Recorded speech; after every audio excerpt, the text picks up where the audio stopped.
What's up, everybody?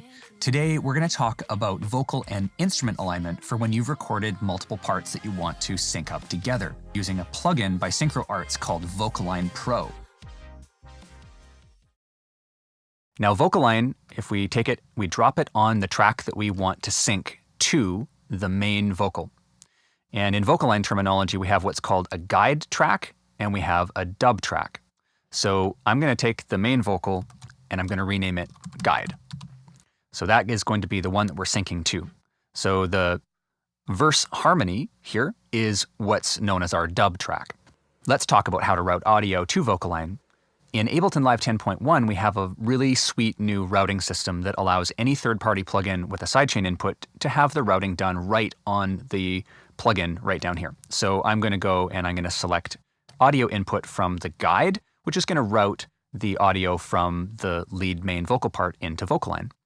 Then what we have to do is capture audio in real time using this button. And anybody who's familiar with Melodyne will recognize this. It's just a real-time audio capture, very similar. So let's go and we're going to work just in this loop right here.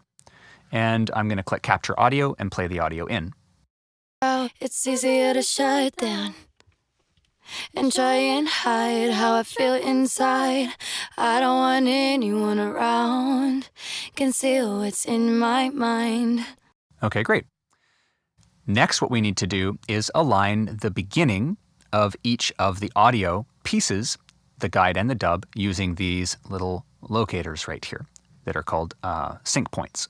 So I'm going to align that to just the very beginning here and align this to the very beginning. These have to be within a fairly short amount of time to be able to capture correctly. So now we click edit, we can see the speaker icon goes green, and now we can actually play the vocals synced up. So let's check this out. Oh, it's easier to shut down and try and hide how I feel inside.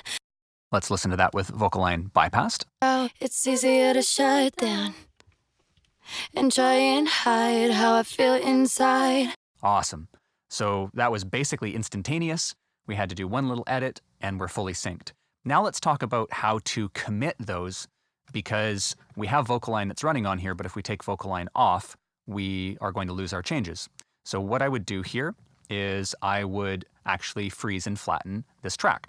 And so I would take this, and this is in Ableton Live basically just creating a bounce in place. If you're in another DAW, there should be that feature. It's a very common feature. So in this case, I'm just going to freeze the track. That's going to create a temporary and non-destructive audio render. And then what I like to do is create a duplicate of it and then render the duplicate by flattening it. That's going to actually print the audio. And keep in mind, we have only done this one section, so it hasn't done the whole track yet. But now I have a original version of it that I can go back to, and I can just deactivate that. And now I have the bounced version of it right here. For me, as an instrumentalist that's recording, and I work a lot with vocalists, this is just an absolute huge time saver, huge time saver.